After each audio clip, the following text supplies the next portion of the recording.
Enrique Cristiano has received a provisional one-match suspension after Real Madrid Vinicius Jr. reportedly after Real Madrid Vinicius Jr. reported alleged racist abuse during last week's Champions League meeting. It means the Argentine winger is set to miss the second leg of the tie in Madrid on Wednesday. UEFA has imposed a ban on a provisional basis pending the result of a full investigation by an ethics and disciplinary inspector.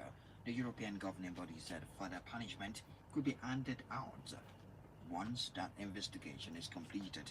Vinicius told referee Francois Letexia that he had been racially abused by the Argentina winger during the first leg of their Champions League knockout phase playoff in Lisbon last Tuesday. Cristiano has denied racially abusing the Brazilian, and Benfica said they would appeal against the decision despite the belief it is unlikely to have any practical effect before Wednesday's game.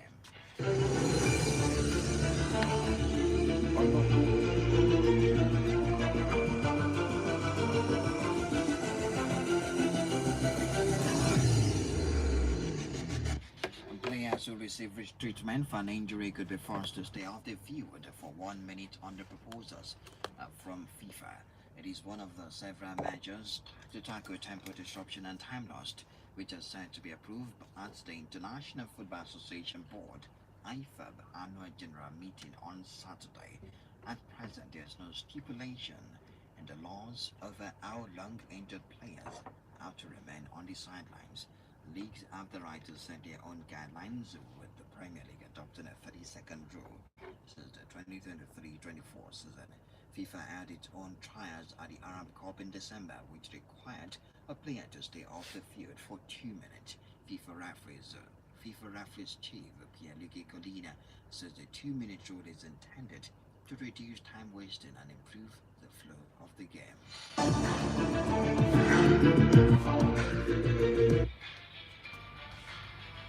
English midfielder Berigi Eze and Victor Gyökeres of Sweden both scored a brace for Arsenal as they tormented Tottenham in a 4-1 win at the North London Derby.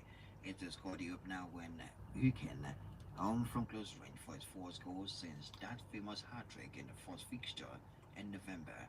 Arsenal had frequent dribble allowed Spurs back in almost instantly as 24 seconds after the restart, Declan Rice was caught in possession, which allowed Randa Kolomuani to nip in and finish halfway.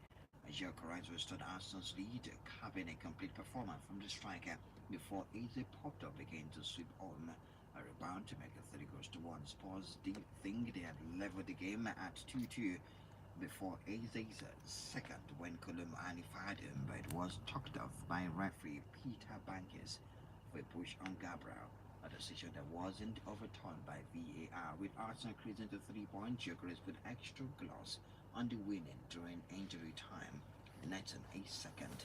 The win moves the Gunners 5-point clear of Manchester City, who have a game in hand in a performance full of intent and aggression following their 2-2 draw with Wolves in midweek. Alexis McAllister scored a 97th minute winner as Liverpool beat Nottingham Forest in a chaotic finish at the City Ground. The Argentinian, a moment earlier, had a goal disallowed for handball, bundled the ball into the net from close range in front of thousands of delirious Liverpool fans. Those supporters then added second heavyweight of Virgil van Dijk, whose downward header was saved by Stefan Ortega before McAllister tucked in the rebound was ruled onside.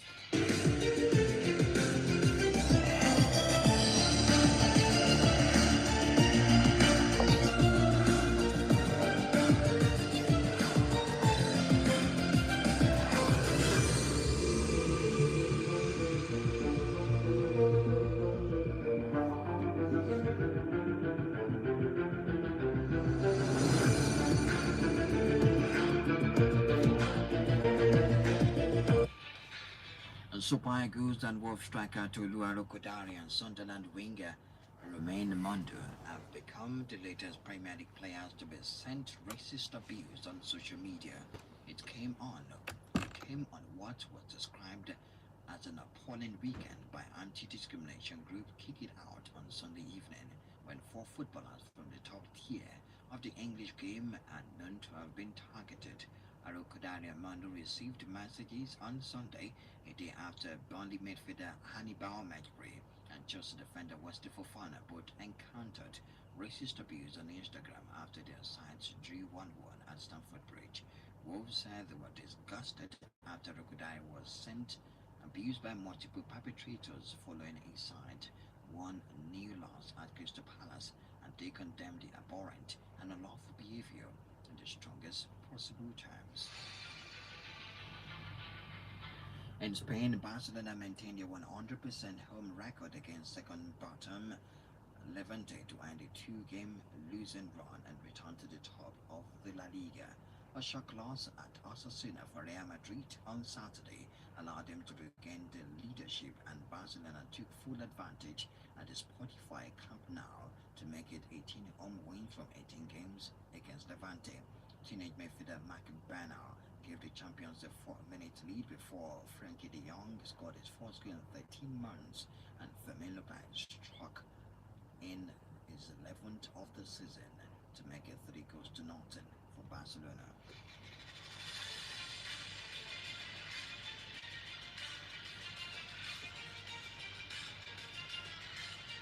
And Nigeria Super Eagles striker Paulo Nacho was the match winner on Sunday as Trabzonspor secured a hard-fought 2-1 away victory over Gaziantep FK. The home side took the lead in the 22nd minute through Mohamed, who capitalized on the defensive lapse to put Gaziantep FK in front. However, Trabzonspor responded swiftly to win level just 2 minutes later through Felix Desai to restore parity. With momentum on their side, the visitors completed a turnaround in the 27th minute when Onadio found the back of the net with a clinical finish to hand Trabzonspor the advantage. The Nigerian force decisive strike ultimately proved to be the winner, as Trabzonspor held on to claim maximum points on the road. Onadio has now taken his tally to 15 league goals for this season. In the Nigeria Premier Football League, Plateau United recorded the biggest win of match day 26 after thrashing Shooting Stars 4 goals to 1 in Jos. Shooting Stars made a bright start, taking the lead in the 12th minute through Kamal Adegoke. However, the O's responded swiftly as Tarabina B. Weribo equalized 2 minutes later. Harrison Abba put Plateau United ahead. Vincent Mitoka converted from the penalty spot in the 55th minute to extend the advantage. Alao Dambani sealed the emphatic victory with a fourth goal in the 65th minute. At the Buhari Township Stadium, Kun Khalifa secured a comfortable 2-0 win over Niger Tornadoes. Adamu Mohamed opened the scoring in the 26th minute, while Ogenetega Ebetumami added a second deep into first half stoppage time. In Lafia, Nassau United held Bend Insurance 1 goal to nothing, courtesy of John Joshua's 41st minute strike, which proved decisive in a tightly contested encounter. Former champions Kano Pillars were dominant at home, defeating Academy Warriors 3 goals to nothing. Veteran Rabi Ali set the tone with an early goal in the 13th minute. Luis Dadong doubled the lead before halftime, and Chidozie Okorie wrapped up the scoring 7 minutes into the second half. In Port Harcourt, Rivers United were held to 1-1 draw by Enyimba. Abiodun Joseph gave the visitors the lead in the 20th minute, but Ania Kemal Khan restored parity for the host just before the break.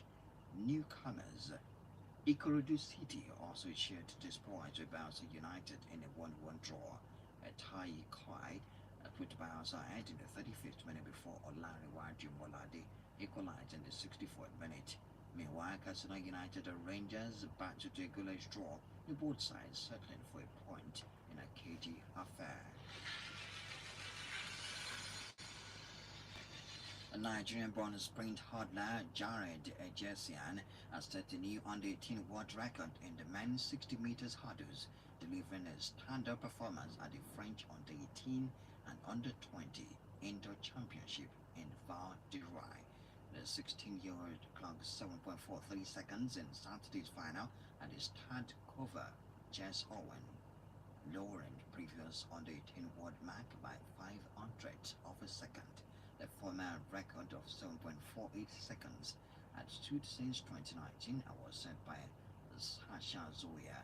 Egyptian seized control of the race after the second hurdle accelerating away from the field before powering through the finish line in record time.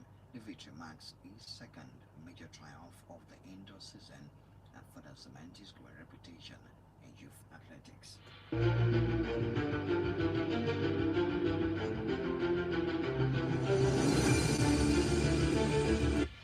In tennis, Carlos Alcaraz thrashed Arthur Fuse inside 50 minutes to maintain his unbeaten start to 2026 and win the Qatar Open indoors. Spanish top seed Alcaraz was fruitless from start to finish, converting 5 out of 7 break points as he blew France's Fuse away in a 6-2-6 run victory. The win, the shortest of Alcaraz's career in completed matches, was his 12th of the season as he followed up last month's Australian Open triumph with his 26th career title. In the same vein, Jessica Pegula says she couldn't have asked for a better start to 2026 after beating Elena Svitolina in straight set to win the Dubai Tennis Championships. American fourth seed Pegula had reached the semi-finals of the Brisbane International and Australian Open in January before securing her first title of the year with a 6-2-6-4 win over Ukrainian 7th seed Svitolina in Dubai on Saturday. Pegula said her victory in the final, her 10th WTA title, was due after reaching 7 successive semi-finals on the tour. That's all we have in the news. Talking point next.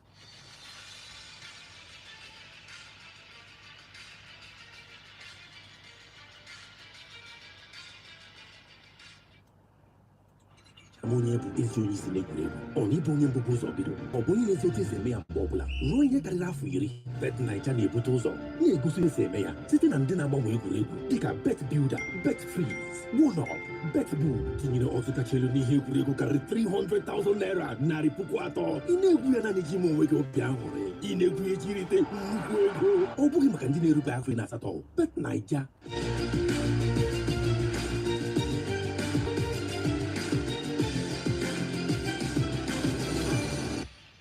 Welcome back to Urban Sport tonight 4.5 Urban Radio Enugu, proudly sponsored by Bet Niger.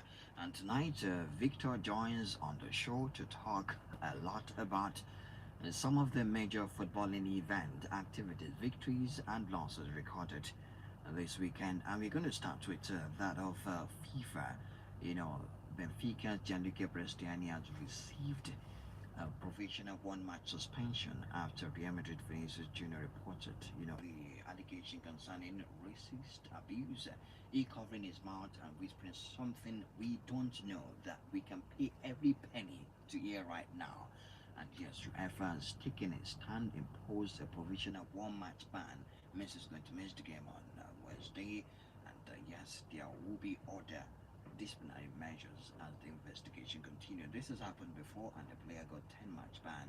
What will be the right, how do I put it now, what will be the right punishment for Gianluca Prestiani? Or you don't also think he should be punished?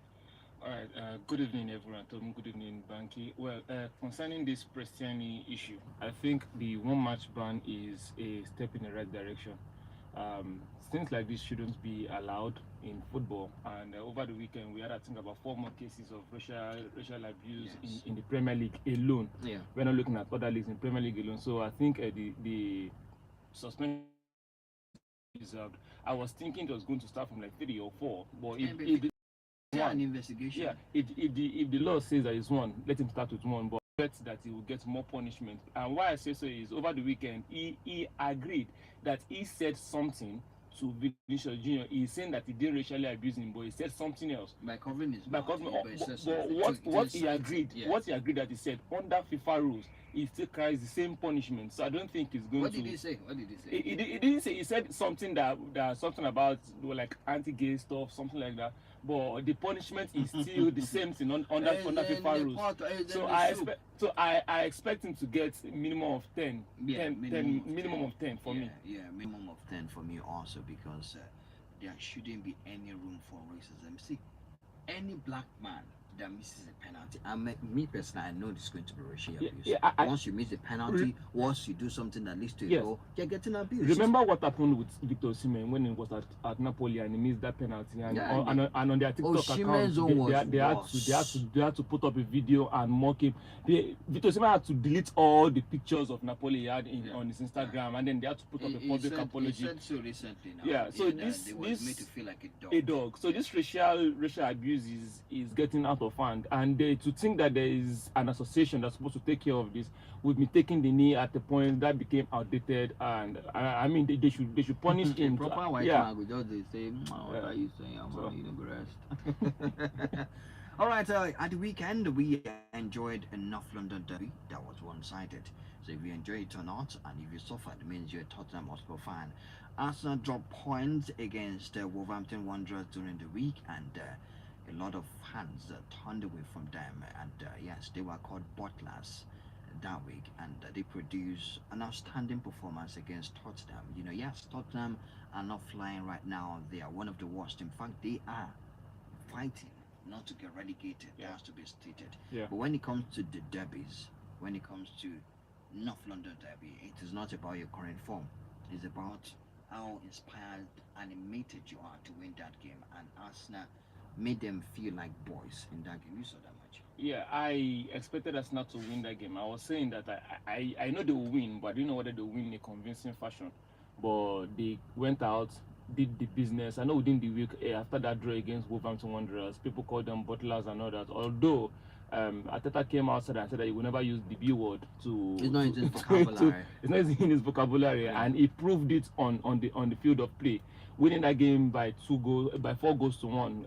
That's Eze and Gyökeres getting a brace each. It was a good response for all the backlash that they had from the game against Wolverhampton Wanderers, and now they are 5 points clear of Man City. Although Man City have a game in hand against Crystal Palace that is yet to be played. Well, it was a good response from them, and it just shows that their mentality is strong going to the running for the title, and I expect them to fight on to the very end. They know that if they win all their matches to the end of the season, they will win. Yeah. They also know that if Man City win all their matches, they will also win. So someone has to fall. Someone has to fall, but even a draw is a loss at this particular point. So both teams, they know it's very, very risky. Arsenal have 10 matches to play. Yes. 10 victories to secure. Yes. So whether it's a derby or not, you need to win this game, because what's at stake is bigger than your pride. It's the Premier League that you've not won in a while. Let's hear from Victor Gyökeres, who is the highest goal scorer among players or strikers that move to positions, move club this season. He's currently on 15 goals in all competitions, and he has 10 Premier League goals right now. Just to think about he being singled out every single time. Don't forget that he won the Gate Muller Award for the highest goal scorer. So you understand, if you're scoring 56 goals, you should be doing 25. There are expectations, yes. Let's hear from Victor Gyökeres before we start taking calls. Yes. Aspects, I think, it was a good one. Then in some other, I think I could have done a few bits better. But it was a tough game. But I think we showed much better things on the pitch today. Yeah, for sure. That's the main thing. We know what we're capable of. We know what we can do. We have to play games to dominate and to win, and we've got the players in the team to do it. So again, an important win for us, important performance, and we keep going. Probably not simple. Sorry about it. Sorry for the insult. But I'm always trying to get in those types of positions to be ready and to find a space and to work hard to get those opportunities. So it takes a lot to get there, and it's worked out today. Yeah, I think we do that a few times in training, I think, and then obviously his goals against these last games. So try to replicate it a little bit, and it works. It was a nice goal. Why was Tottenham? I don't know. All right, that's it.